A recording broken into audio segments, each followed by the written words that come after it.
Kenapa Kanjeng Nabi Muhammad juga sukses di dalam membina negaranya? Karena Rasulullah di dalam membina negara dan ngurus umatnya berdasarkan Al-Quran. Quran yang mana? Yuk, Al-Quran bercerita tentang seorang Nabi yang sekaligus menjadi raja yang sukses membina negara. Masya Allah, dia adalah Kanjeng Nabi Sulaiman. Dia baca kisah Kanjeng Nabi Sulaiman. Apa hebatnya Nabi Sulaiman? Ini bekal kita semua, bekal buat Pak asisten, Pak staf ahli yang sebentar lagi jadi bupati kan, bekal buat camat. Tadi Pak camat ada tak? Masya Allah. Bekal buat Pak lurah, bekal buat RW RT. Lihat apa Kanjeng Nabi Sulaiman sukses, kiatnya apa? Pertama, Sulaiman itu orang yang bisa berbicara dengan segala hewan dan binatang, bukan cuma manusia yang berakal yang dia bicara, yang gak normal akalnya pun diajak bicara. Dia bisa ngobrol dengan kambing, ngobrol dengan sapi, ngobrol dengan burung, ngobrol dengan macan, bahkan macan dengan kambing yang di luaran adalah musuh politik, di depan Sulaiman akur menjadi satu kabinet walaupun beda partainya. Itu Sulaiman. Yang kedua, Sulaiman itu orangnya suka belusukan. Lihat Al-Quran. Wa husyira li Sulaiman junuduhu minal jinni wal insi wat tayri fahum yuzaun hatta idza ataw ala wadin naml qalat namlatun ya ayyuhan namlu udkhulu masakinakum la ya'timannakum Sulaiman wa junuduhu wa hum la yash'urun. Sulaiman datang ke Wadi Namlah, lembah semut. Apa itu lembah semut? Lembah semut adalah lembah yang di tempat itu banyak semut, tapi sebahagian mufasir mengatakan bukan, ini sebetulnya yang sedang dibicarakan adalah gambaran satu daerah wilayah di sebuah negara, provinsi terujung dari sebuah negara yang secara kebetulan melahirkan sarang-sarang semut.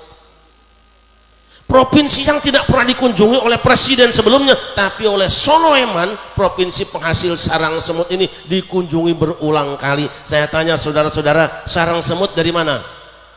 Sarang semut dari mana? Papua. Yang sebelumnya raja-raja sebelumnya tidak pernah injak daerah sarang semut tadi, tapi Sulaiman bolak-balik, bahkan harga bensin jadi sama dengan di tanah lainnya. Jelas apa jelas? Jelas apa jelas? Apakah kedatangan Sulaiman ini kemudian diterima dengan baik? Tidak. Justru ada sekelompok orang yang berdemo. Qalat namlatu ya ayyuhan namlu udkhulu masakinakum la yatimannakum Sulaiman wa junuduhu wa hum la yash'urun. Ada komandan panglima demo Namlatun, dia berkata, wahai orang-orang semut, orang-orang kampung semut, masuk kalian ke rumah kalian. Sebab apa? Nanti kalian akan diinjak-injak oleh Sulaiman dan pasukannya. Mereka menyangka kalau ada pejabat datang di daerah itu pasti akan melakukan penggusuran tanah-tanah rakyat, pasti akan melakukan pengeksploran hasil bumi, sementara rakyat hanya kebagian polusinya saja. Mereka menyangka tanah-tanah rakyat akan digusur oleh Sulaiman, padahal bisa jadi Sulaiman datang justru akan bagi-bagi surat sertifikat tanah gratis. Apakah Sulaiman marah di demo? La. Fatabassama dhahikan min qawliha, lalu tersenyumlah Sulaiman, senyum tawa. Apa senyum tawa? Dia tawa tapi kecil. Kalau dibahasakan sehari-hari, tabassama dhahikam itu begini, nah, itu dia.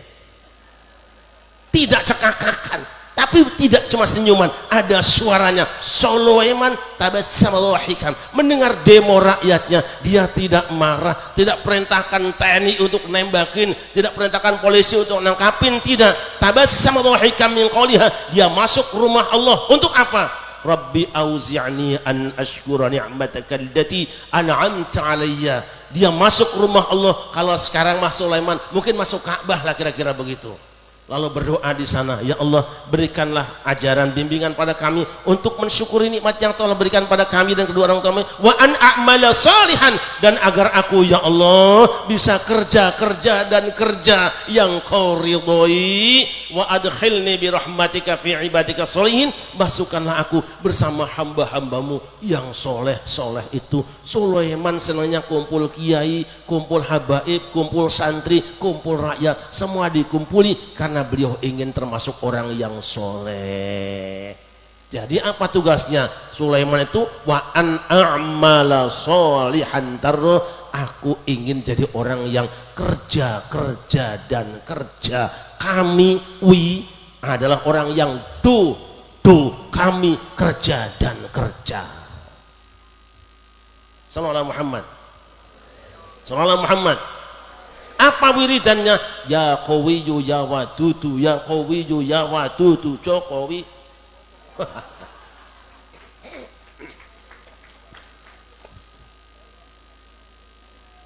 Nah kemudian apa lagi? Sulaiman itu orang yang bisa berjalan satu hari sama dengan umumnya orang satu bulan. Wali Sulaiman rihi ghuduwa syahru wa rawahu asahr wa asalna lahu 'ala qitr. Apa yang selama ini ditempuh orang dalam jarak satu bulan bisa diselesaikan, ditempuh oleh Sulaiman hanya dari pagi sampai sore. Kenapa? Karena Sulaiman memperhatikan infrastruktur perjalanan yang biasanya Palembang sampai Lampung 20 jam, bisa zaman Sulaiman hanya 4 jam setengah. Jelas apa jelas? Jelas apa jelas? Kemudian apa lagi yang dilakukan Sulaiman? Sulaiman menghargai setiap orang dengan segala karirnya, bahkan beliau tidak peduli siapa kabinetnya, apapun agamanya, apapun makhluknya, asal profesional angkat jadi menterinya. Di antaranya wa minasyayatini may yaghusuna lahu wa ya'maluna 'amalan duna dzalik. Di antara setan-setan ada yang diangkat jadi menteri kelautan, tidak jelas itu lanang apa wadon, tapi profesional diangkat jadi menteri kelautan, sukses. Disebut perempuan kelakuannya kayak wong lanang, disebut lanang wong raine. Sulaiman juga menghargai setiap orang dengan keahliannya. Apa diantaranya? Di antara makhluk yang dihargai dia angkat jadi karyawan dan keluarga besar di istana Sulaiman adalah burung. Apa itu burung? Burung itu adalah manuk. Apa itu manuk? Manuk itu binatang kecil yang berangkat pagi pulang petang, kerjanya cuma nyanyi-nyanyi di atas pohon. Penyanyi dangdut dihargai di zaman Sulaiman. Karena apa? Bisa jadi penyanyi dangdut bisa bikin partai politik walaupun tidak masuk gedung DPR.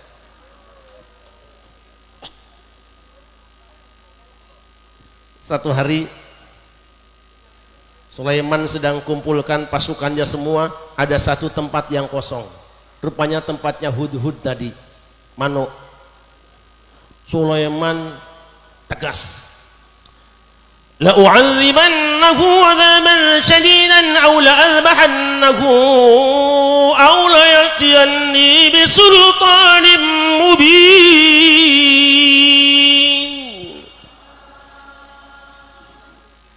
Setelah dia minum air jeruk kemudian melanjutkan,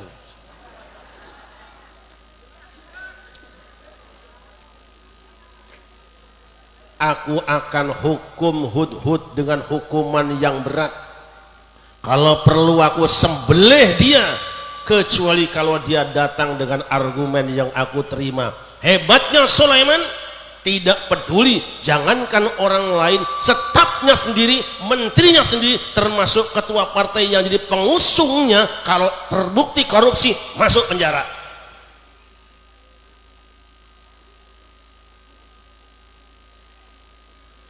Tidak lama datang hudhud. Saya tanya, kalau misalnya di gedung DPR ada peraturan yang terlambat disembelih, kira-kira ada DPR yang disembelih enggak? Umpamanya ada aturan, kalau staf ahli bidang keuangan datang ke pondok, kalau tidak numbang disembelih, kira-kira hari ini ada disembelih enggak?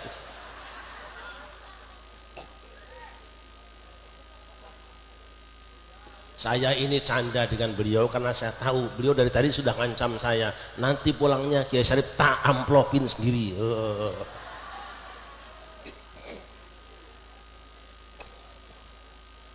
Datanglah hudhud lalu berkata, Tuan Sulaiman, mohon maaf aku datang ke sini terlambat bukan karena aku mangkir atau pesawatnya ngambil yang sore yang malam hari seperti Kiai Imdad, bukan. Aku datang ke sini tadi menyaksikan juga bukan karena jalannya yang hancur-hancuran, bukan. Bukan yang becek seperti jalan ke pondok pesantren. Tapi aku tadi menyaksikan di sana ada sebuah istana yang besar. dipimpin seorang wanita tapi dia menyembah matahari. Jadi ada partai besar, partai matahari, ketua umumnya perempuan. Padahal kalau di Indonesia kalau matahari ketuanya laki-laki, kalau yang perempuan biasanya gambar kepala sapi. Nabi Sulaiman mengatakan di hatinya, ini proyek besar, ini peluang dapat ganjaran. Wes Hud, kalau benar kamu tidak mangkir dalam rapatmu tapi benar-benar ada informasi penting, ini proyek Uhud, kamu tak naikkan pangkatmu menjadi diplomat asing, berangkatkan kepada Balkis, kirimkan surat ini. Naik pangkat jadi ngirim surat. Padahal kemarin cuma penghibur di istana. Sampai di sana suratnya diterima oleh Bilqis, gemeter Pak. Kenapa gemeter? Karena suratnya ada bismillahnya. Innahu min Sulaiman wa innahu bismillahirrahmanirrahim alla ta'lu alayya wa'tuni muslimin. Dibaca, ini surat dari Sulaiman dengan nama Allah yang Maha Pengasih lagi Penyayang. Wahai Bilqis, serahkan dirimu, bergabung dengan aku, jangan coba-coba kamu bertahan melawan dengan posisi seperti itu. Begitu baca surat gemeter. Kenapa gemeter? Bismillah. Loh kok bismillah bisa bikin gemeter? Yang nulisnya Nabi Sulaiman. Waktu nulis bismillah hatinya nyambung sampai ke aras. Nah kalau Departemen Agama yang nulis, jangankan cuma bismillah 30 juz juga nggak ampuh, orang dikorupsi separuh kok.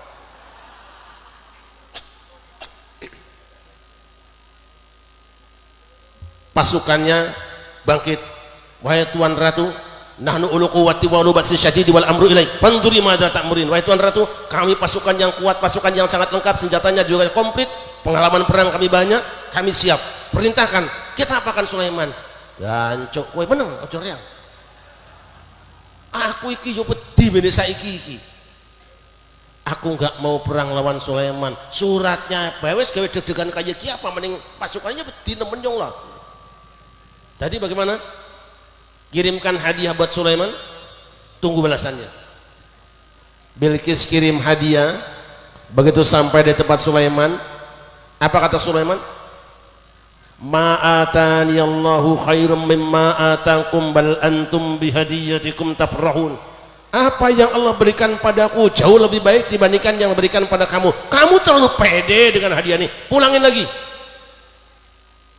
Apa tidak ditransfer saja Tuan? Transfer 1-2 hari nggak ketahuan, nanti lama-lama kondangan saya punya 900 miliar, bagaimana coba? Begitu pulang pasukannya, Sulaiman manggil para insinyur, para pemborong, dikumpulkan. Ayyukum ya'tini bi'arsyiha qabla ayyatuni muslimin. Wahai para insinyur, para pemborong semua, siapakah di antara kalian yang bisa memindahkan singgasana Balqis ke tempat ini sebelum mereka menyerahkan diri? Rupanya pemindahan ibu kota pada zaman Sulaiman betul.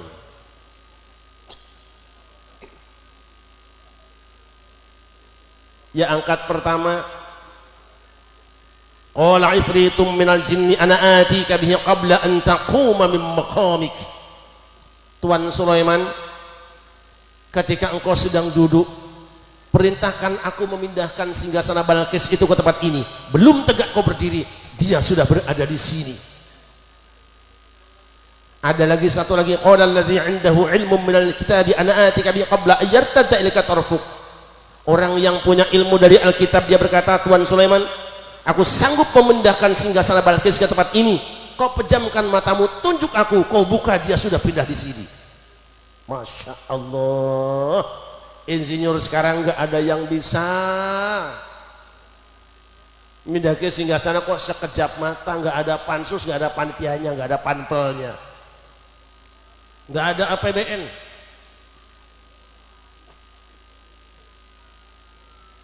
Datang singgasananya, Bilqis datang. Begitu Bilqis datang, celingak-celinguk. Kenapa kon? Ini kok kayak apa? Kayak wong adipala utuh, kowe wong bunton kowe ta. Apa wong jeruk legi, apa wong sugihan gue. Sanes diku. Ini kok sepertinya singgasanaku ada di sini. Memang iya nek kowe wis tak gawa meneh mau. kowe mlaku tekan kene. Akhirnya apa? Wa aslamtu ma'a Sulaiman lillahi rabbil alamin. Balkis yang tadinya lawan politik seketika bergabung masuk salah seorang menteri kabinetnya, padahal tadinya lawan politik. Jelas apa jelas? Jelas apa jelas? Hebatnya Sulaiman karena punya kemuliaan yang sangat luar biasa. Akhirnya kerajaan Sulaiman sempurna karena yang tadinya lawan politiknya di pilpres malah gabung jadi menterinya. Tuh nek ngaji kok ya wong NU penak nggih. Ojo ngayal bae, tenang bae wis. Santai aja.